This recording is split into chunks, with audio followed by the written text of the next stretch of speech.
सबसे पहले मैं दिल्ली वासियों का हृदय से आभार व्यक्त करता हूं। जिस प्रकार के ट्रेंड देख रहे हैं, पब्लिक का मूड और जो पोलिंग बूथ पर ऑब्जर्वेशन है, उससे बहुत स्पष्ट हो गया है कि भारतीय जनता पार्टी को दिल्ली की जनता ने पूरा समर्थन दिया है और मुझे विश्वास है भारतीय जनता पार्टी स्पष्ट बहुमत से अपनी सरकार दिल्ली के अंदर बनाएगी।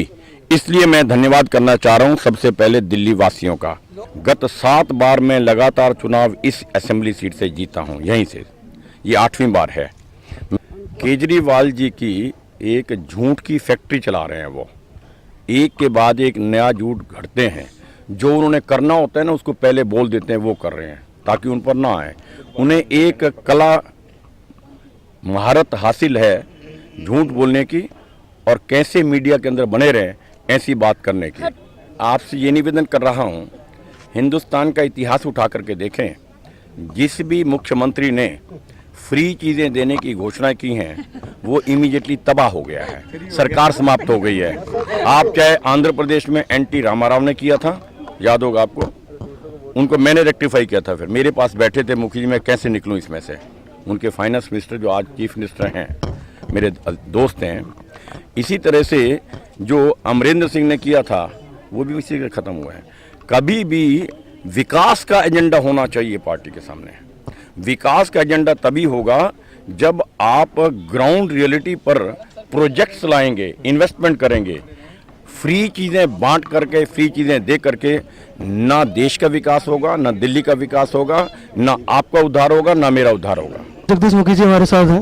सर, आम आदमी पार्टी के एक नेता के पास लगभग 1000 बोतल शराब 1000 पेटी शराब पकड़ी गई। क्या कहना चाहेंगे सर? शर्मनाक है। राजनीति करते हैं, दूसरों पर आरोप लगाते हैं, शराब बांटते हैं, पैसे बांटते हैं, उनको कवर करने के लिए वो नेता बीजेपी पर आरोप लगा रहे हैं। दिल्ली पुलिस ने क्या पकड़ी जाती है, ब्लेम हमारे पर लगा रहे हैं।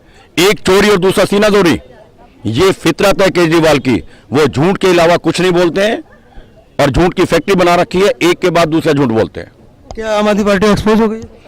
बुरी तरह से एक्सपोज हो गई है। और जिस तरह से जनता को गुमराह करके चुनाव जीते थे, मुख्यमंत्री बने थे, उसके पश्चात जनता को धोखा दे करके, अधर में छोड़ करके इस्तीफा दिया है। दिल्ली की जनता के साथ धोखा किया है। दिल्ली की जनता उन्हें कभी माफ नहीं करेगी। सर, शीला जी के राज में डीटीसी की बसें खरीदी गई थी जो महंगी थी और खराब है, चलती कम है, रुकती ज़्यादा है। क्या कहना चाहेंगे इस बारे में? मैं क्या कहूँगा, दिल्ली की जनता ने इसी बात के लिए रिजेक्ट किया है ना। उन्होंने 12,500 करोड़ रुपए का घोटाला किया था बिजली के निजीकरण के अंदर। कॉमनवेल्थ गेम्स के अंदर इतने बड़े घोटाले किए, देश का मस्तक नीचे किया वर्ल्ड के अंदर। और डीटीसी के बसों के अंदर घोटाला, इस तरह के उनके 100 घोटाले हैं। पूरी की पूरी हमने किताब छाप करके बांटी थी। आज पूरा दिल्ली जानता है उनके इस करप्शन के कारण दिल्ली की जनता ने कांग्रेस को रिजेक्ट किया है। क्या भाजपा इसमें सुधार करेगी? भाजपा का एजेंडा यही है।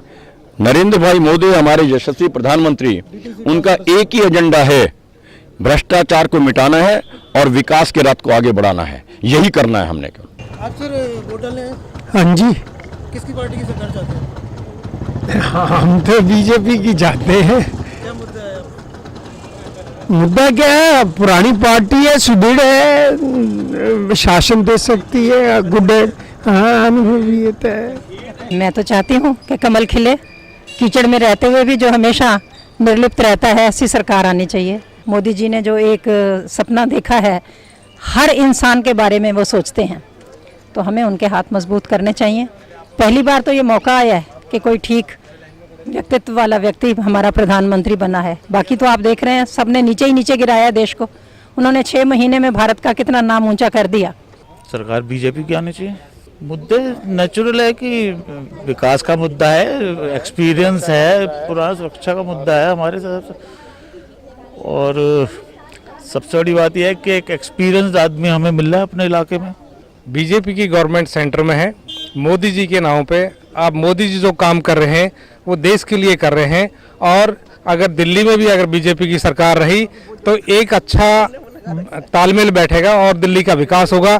और देश में जो भी मुख्यमंत्री कैंडिडेट हमारे किरण बेदी जी को जो प्रपोज किया गया है, इनका बहुत एक्सपीरियंस है और महिलाओं की सुरक्षा पर इनका खास करके ध्यान होगा और एक ईमानदार छवि है उनकी और बहुत अच्छा रहेगा देश के लिए भी और दिल्ली के लिए भी। यही कहेंगे कि ये जो किरण बेदी है ये फर्स्ट आईपीएस लेडी है हिंदुस्तान की और ये बड़ा अच्छे ढंग से इसने काम किया है 40 साल में ही।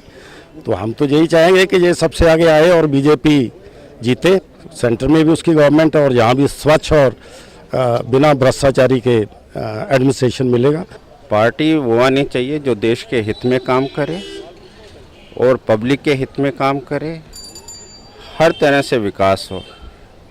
ये नहीं कि 5 साल के लिए चुने जाएं और फिर छोड़ के चले जाएं, तो ये जो एक्चुअली इनकम टैक्स पे करते हैं लोग उनके ऊपर बोझ आता है, बाकी तो सब मुफ्त के लिए चलते हैं। तो उन लोगों को सोचना पड़ता है कि क्या है क्या नहीं, क्योंकि कमाता है और टैक्स देता है उसे पता होता है कि देश कैसे रफ्तार से चल रहा है। मुफ्त के काम में कोई फ़ायदा नहीं होता, इसलिए जो है ना हमें सारा कार्य जो है ना देश हित में करना चाहिए और जो भी हो सोच समझ के वोट देना चाहिए। हित सबका जो है साधना चाहिए, ये नहीं कि किसी को छोड़ देना चाहिए, लेकिन देश हित के ऊपर रख के वोट डालना चाहिए। पार्टी कोई भी हो लेकिन वो काम अच्छा करे, लोगों के बारे में ज़्यादा ध्यान दें, बस यही है। दिल्ली में आम आदमी पार्टी सर। अपनी सरकार। आप BJP always. The best promises done by them. That's the thing. Mr. Modi will do everything for us. Kiran Bedi. Always Kiran Bedi. BJP Kiran Bedi की वजह से। हाँ जी। तो केजरीवाल की गवर्नमेंट देखना चाहती हूँ। वजह सब कुछ बीजेपी को दे दिया, एमसीडी दे दी, सेंट्रल गवर्नमेंट दे दी, कुछ तो अपोजिशन नहीं है उनके पास। किस मुद्दों से प्रभावित है? जो उसने 49 डेज में किया, I am satisfied with that. देखो हम तो स्टेबल गवर्नमेंट चाहते हैं, अगर स्टेबल गवर्नमेंट बनेगी तो प्रोग्रेस होगी, ऑल ओवर प्रोग्रेस होनी चाहिए, बच्चों की इम्प्रूवमेंट होनी चाहिए, कंट्री की प्रोग्रेस होनी चाहिए। जो अच्छा काम करे वो गिव्स अस गुड रिस्पांस। हम चाहते हैं जो बिल्कुल ही शुद्ध हो, बिल्कुल देसी घी जैसे, जो बस वही चाहते हैं, जो अच्छे का, जो गरीबों के लिए अच्छा काम करे, सबके लिए, सबकी तरक्की के लिए सोचे, सब बीमार आदमियों की, बुढ़ों की, सबके लिए करे, उनकी सेहत की फिक्र करे, उनकी नौकरी की फिक्र करे, कोई भी भूखा ना रहे, कोई बगैर नौकरी के या काम के ना रहे। मैं तो भाजपा की चाहती हूँ। हम भ्रष्टाचार मुक्त सरकार चाहते हैं, चाहे कोई भी आए, लेकिन हमें लगा है कि इस बार बीजेपी को मतलब कि देना चाहिए, क्योंकि किरण बेदी जो है वो बहुत अच्छी लेडी हैं, हम भी उस किरण बेदी के साथ हैं।